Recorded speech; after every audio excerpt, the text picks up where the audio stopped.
ଷଷ୍ଠ ସ୍କନ୍ଦ ଅଷ୍ଟମ ଅଧ୍ୟାୟ ରାଜବାଚ। ଶୁଣ ହେ ମୁନି ତପୋଧନ ଯେ ତୁମେ କହିଲ ବିଧାନ, ଯେଣେ ରକ୍ଷା ଇନ୍ଦ୍ର ହୁଅଇ ସ୍ୱର୍ଗେ ଇନ୍ଦ୍ର ଭୋଗ କରଇ। ଜଗତ ରଙ୍ଗ ରିପୁ ବଳେ କଳା ମାତ୍ର କେ ଶୟଳେ, ତୁଲ୍ୟ କେ ଅଶେଷ ସମ୍ପଦେ ଭୁଞ୍ଜୁ ଅଛନ୍ତି ଅପ୍ରମାଦେ। ମୋ ସ୍ୱାମୀ ମୋରେ ଯେବେ ଦୟା ବିସ୍ତାରି କହ କିବା ତାହା, କେମନ୍ତ ବଳେ ନାରାୟଣ ଇନ୍ଦ୍ରର ରକ୍ଷଣ କାରଣ। ଯେ କର୍ମ ବଳେ ଶତ୍ରୁ ଜିଣି ସ୍ୱର୍ଗେ ନିର୍ଭୟେ ବଜ୍ରପାଣି। ବାଦାରଣ୍ୟରୁବାଚ। ଇନ୍ଦ୍ର ନିମନ୍ତେ ହୋଇ କୃତ ପ୍ରସନ୍ନ ହୋଇ ପୁରୋହିତ, ଯେ କର୍ମ ନାମ ନାରାୟଣ କହିବା ଏକ ମନେ ଶୁଣ। ବିଶ୍ୱରୂପବାଚ। ମୋର ଚରଣେ ଯେବେ ଧ୍ୟାଇ ପରମ ବ୍ରହ୍ମ ସୁଖ ହୋଇ, ମନ୍ତ୍ରରେ କରି ଅଙ୍ଗ ନ୍ୟାସ ମୌନ ସୂଚି ହୋଇ ତୋଷ। ହେମନ୍ତ କର୍ମ ନାରାୟଣ ରାଜନ ସାବଧାନେ ଶୁଣ, ନିକଟେ ଭୟ ଯେତେବେଳେ ଉଦୟ ହୃଦୟ କମଳେ। ଚରଣ ଜାନୁ ବକ୍ଷ ସ୍ଥଳେ ମନ୍ତ୍ରକୁ ନ୍ୟାସିବ ତ ଚପଳେ।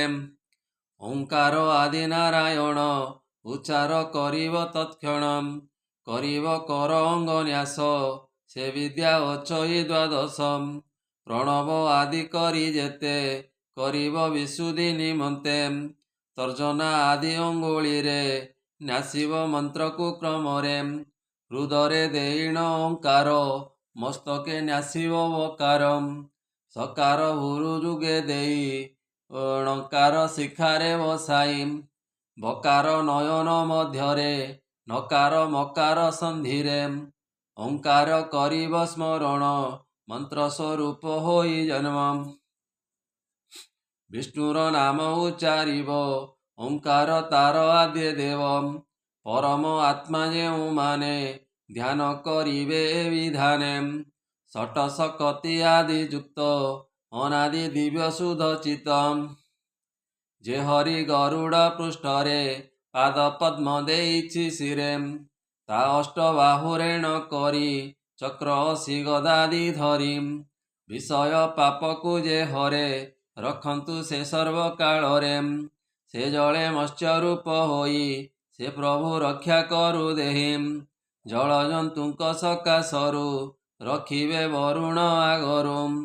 ମାୟା ବାମନ ରୂପ ଜଳେ ସେ ରକ୍ଷା କରୁ ଅବହେଳେ, ତ୍ରିବିକ୍ରମ ରଖୁ ଭୂମିରେ ଏ ବିଶ୍ୱରୂପ ଆକାଶରେ।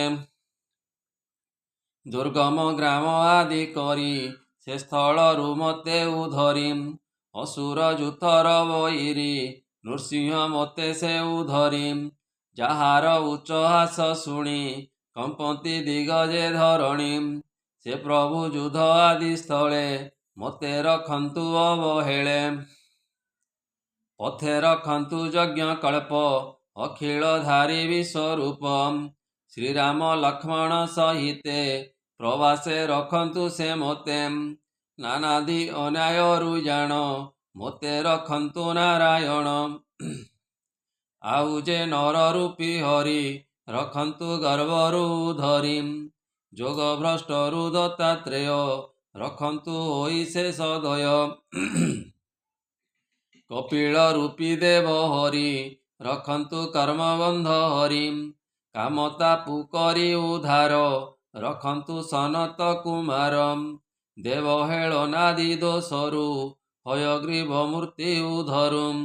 ଅନ୍ୟ ଦେବ ସେବା ଦୋଷରୁ ନାରଦ ରୂପୀ ରକ୍ଷା କରୁ, ଅପଥ୍ୟାଦି ରୋଗ ତାପରୁ ଧନ୍ୱନ୍ତରୀ ମୂର୍ତ୍ତି ଉଦ୍ଧରୁ। ନାସି ଦୁଃଖ ଶୋକାଦି ଭୟ ବୃଷଭ କରନ୍ତୁ ଅଭୟ, ଏ ଜନପବାଦରୁ ତୁରିତେ ତାରନ୍ତୁ ଯଜ୍ଞ ମୂର୍ତ୍ତି ମୋତେ। ଜଳ ନିମିତ୍ତ ଉତପାତ ନାସି ରଖନ୍ତୁ ହଳ ହସ୍ତ, ସର୍ପଙ୍କ ପ୍ରତାପରୁ ମୋତେ ଶେଷ ରୂପୀ ରଖୁଜୁ କତେ। କଳିର ପାପ ନାଶ କରି ରଖନ୍ତୁ କଳ୍କି ରୂପ ଧାରି, ହେ ଦେବ ଇନ୍ଦ୍ର ଏ ବିଧିରେ ଧ୍ୟାଇବ ଦିବା ରଜନୀରେ। ପ୍ରାତଃ କାଳରେ କୃପା କରି ମୋର ସକଳ ରିଷ୍ଟ ହରି, ରଖନ୍ତୁ ନାରାୟଣ ମୋତେ ଗଦା ଶକ୍ତି ଧରିଣ ହସ୍ତେ। ଏ ରଖିବେ ବିଷ୍ଣୁ ଚକ୍ରଧର ଦିବସ ମଧ୍ୟମ ଭାଗରମ୍। ଅପରାହ୍ନରେ ମଧୁହରି ରଖିବେ କରି ଧନୁ ଧରିମ୍। ପ୍ରଦୋଷେ ରଖୁ ଋଷିକେଶ ଅଶେଷ ବ୍ରହ୍ମାଣ୍ଡର ଈଶମ୍। ଅର୍ଦ୍ଧରାତ୍ର ତଥା ନିଶୀଥେ ରଖିବେ ପଦ୍ମନାଭ ମତେମ୍। ଶ୍ରୀବତ୍ସ ଧାମ ମଧ୍ୟ ଗତେ ଖଡ୍ଗ ଆୟୁଧ ଧରି ହସ୍ତେମ୍। ଅନୁସନ୍ଧ୍ୟାରେ ଦାମୋଦର ରାତ୍ର ପ୍ରଭାତେ ବିଶେଶ୍ୱରମ୍। କାଳମୂରତି ଭଗବାନ ରଖନ୍ତୁ ମୋହର ଜୀବନମ୍। ଯୁଗାନ୍ତ ଅନଳ ପରାଏ ଯାର ନେମିର ତେଜ ହୁଏମ୍। କୃଷ୍ଣରେ ନିଯୋଜିତ ହୋଇ ନିର୍ଭରେ ଜଗତ ଭ୍ରମୟୀମ୍। ସେ ଚକ୍ର ମୋର ଅରି ସୈନ୍ୟ ଦହନ କରିବ ବହନମ୍। ପବନ ସହ ହୁତାସନ ଦହଇ ଯେନେ ଶୁଷ୍କ ତୃଣମ୍। ସେ ଗଦା ବଜ୍ର ପ୍ରାୟ ହୋଇ ସ୍ଫୁଲିଙ୍ଗ ତୁମର ବାଧୋଇମ୍। ତୁମ୍ଭେ ଅଜିତ ନାଥ ପ୍ରିୟା ମୁଁ ତାଙ୍କ ଦାସ କର ଦୟାମ୍। ଏ କୁଷ୍ମାଣ୍ଡ ବିନାୟକ ପକ୍ଷ ଗୁହ୍ୟକ ଗଣ ଭୂତ ରକ୍ଷମ୍। ପିଶାଚ ପ୍ରେତ ଗ୍ରହ ଗଣ ଶୀଘ୍ରେ କରନ୍ତୁ ପ୍ରମଥନମ୍। ହେ ପାଞ୍ଚଜନ୍ୟ ଦର ସାର ସେ ଭୀମ ନାଦରେ ତୋହରମ୍। ଶତ୍ରୁଙ୍କ ହୃଦୟ କମ୍ପଇ ଦ୍ରବାଅ ମହାଭୟ ଦେଇମ୍। ହତ ହୋଇବେ ଜାତୁ ଧାନେ ସ୍ୱର୍ଗ ଲଭିବେ ଦେବଗଣେ। ତେଜ ଗୁଣ ଯେତେ ଆୟୁଧ ପୁଣି ହିଁ ଲଭିବ ସମ୍ପଦ। ମୋର ଭକତ ଲୋକଙ୍କର ହିଂସା ନ ହେବ ପୁନର୍ବାରମ୍। ଶୁଣି କହନ୍ତି ବିଶ୍ୱରୂପ କହିବା ଶୁଣ ସାଧୁ ନୃପମ୍। ତୁମ୍ଭର ଖଡ୍ଗେ ତୀକ୍ଷ୍ମ ଧାର ଅଶେଷ ରିପୁ ବଳ ମାରମ୍। କୃଷ୍ଣରେ ତୋର ପ୍ରୟୋଜିତ ଛେଦନ କର ଅବିରତମ୍। ହେ ସତ ଚନ୍ଦ୍ର ତୁମ୍ଭେ ଶୁଣ ଯେତେ ଅଛନ୍ତି ରିପୁ ଗଣମ୍। ଏହାଙ୍କ ଲୋଚନ ଆଚ୍ଛାଦ ଇକ୍ଷଣ ହେଉ ତାଙ୍କ ଭେଦମ୍। ଯେ ମୋହ ଭୟ ଜାତ ହୋଇ ଗ୍ରହ ମାନକେ କେତୁ ତୁହିମ୍। ଯେ ନର ସରୀସୃପ ଆଦି ହିଂସ୍ର ଜନ୍ତୁ ଭୂତ ପ୍ରେତାଦିମ୍। ଅନ୍ୟ ଯେ ଆମ୍ଭ ମନ୍ଦ ଚିନ୍ତି ଶ୍ରେୟରେ ବ୍ୟାଘାତ କରନ୍ତି। ଶ୍ରୀକୃଷ୍ଣ ଅସ୍ତ୍ରରୂପ ନାମ ଯେଣୁ ମୁଁ କଲି ସଂକୀର୍ତ୍ତନମ୍। ତେଣୁ ଏ ଦୁଷ୍ଟମାନେ ସର୍ବେ କ୍ଷୟକୁ ପ୍ରାପତ ହୋଇବେ। ଯେ ମୋର ଶ୍ରେଷ୍ଠତା ଚରଣେ ହିଂସା କରନ୍ତି ଦୁଷ୍ଟପଣେ। ଆତ୍ମାର ଅଂଶେ ପ୍ରାଣୀ କର ସକଳ ଶରୀରୁ ବାହାରମ୍। ଏ ଭଗବାନ ଗରୁଡ଼ ମୋତେ ରକ୍ଷା କରିବେ ଅନୁବ୍ରତେମ୍। ରଖିବେ ବିଶ୍ୱରୂପେ ହରି ଅଶେଷ କଷ୍ଟୁ ମୋତେ ତାରିମ୍। ବିଷ୍ଣୁର ନାମ ରୂପ ଜାନ ଆବର ଆୟୁଧ ବାହାନମ୍। ଏମାନେ ହୋଇ ପର ଶରଣ ଆପଦୁ କରିବେ ମୋଚନମ୍। ପ୍ରଭୁ ନିକଟେ ଯେତେ ଜନ ଅପରେଛନ୍ତି ଭୃତ୍ୟ ଗଣମ୍। ବୁଦ୍ଧି ଇନ୍ଦ୍ରିୟ ମୋର ମନ ସେ ସର୍ବେ ରଖନ୍ତି ମୋ ପ୍ରାଣମ୍।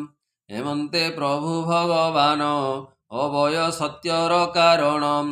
ଏହି ସତ୍ୟରେ ମୋର ସର୍ବ ନଷ୍ଟ ହୁଅନ୍ତୁ ଉପଦ୍ରବମ୍। ହେମନ୍ତେ ପରମ ଈଶ୍ୱର ରକ୍ଷା କରିବେ ମୋ ଶରୀରମ୍। ଭୂଷଣ ଆଉ ଶସ୍ତ୍ରମାନ ମାୟାରେ ହନ୍ତି ଭଗବାନମ୍। ସର୍ବଜ୍ଞ ଭଗବାନ ହରି ସଦା ସର୍ବଦା ଦୟା କରିମ୍। ଦିଗ ବିଦିଗ ଅଧ ଉର୍ଦ୍ଧ ରଖନ୍ତୁ ନରସିଂହ ଦେବମ୍। ସୋନରେ ଲୋକ ଭୟ ଧ୍ୱଂସେ ସୋତେଜେ ସର୍ବତେଜ ନାଶେମ୍। ବଇନ୍ଦ୍ର ଶୁଣ ମୋ ବଚନ କହିଲି ଧର୍ମ ନାରାୟଣମ୍। ତୁମ୍ଭେ ଏ ଧର୍ମକୁ ଧାରଣ ଶରୀରେ କର ଦେବଗଣମ୍। ଅସୁର ଯୂଥପତି ଯୁଧେ ଜୟ କରିବ ଅପ୍ରମାଦେମ୍। ଏ ବିଦ୍ୟା ଯାର ତହିଁ ଥାଇ ସେ ଜନ ଯାହାକୁ ଦେଖଇମ୍। ପାଦେ ବା ସ୍ପରଶ କରଇ ତା ଗାତ୍ରେ ଭୟ ନ ରହଇମ୍। ଏ ବିଦ୍ୟା ଯେହୁ ଧରି ଥାଇ ଭୟ ତାହାର କିଛି ନାହିଁ। ଚୋର ତସ୍କର ଗ୍ରହ ଆଦି ରାଜ ଭୟ ଯେ ନାନା ବ୍ୟାଧିମ୍। ଏ ବିଦ୍ୟା ପୂର୍ବେ ବିପ୍ର ଏକ ଧରି ନଥିଲା କୌଶିକ ମରୁଭୂମିରେ ବସି ସେହି ଯୋଗ ଧାରଣେ ନିଜ ଦେହି ତେଜିଲା ତହିଁ ଦ୍ୱିଜବର ଶୁଣ କହିବା ସୁନାସିର ଗନ୍ଧର୍ବପତି ଏକ ଦିନେ ତାହାର ଉପରେ ବିମାନେ ଯାଉଣଥିଲା ଚିତ୍ରରଥ ଅମର କନ୍ୟାରେ ବେଷ୍ଟିତ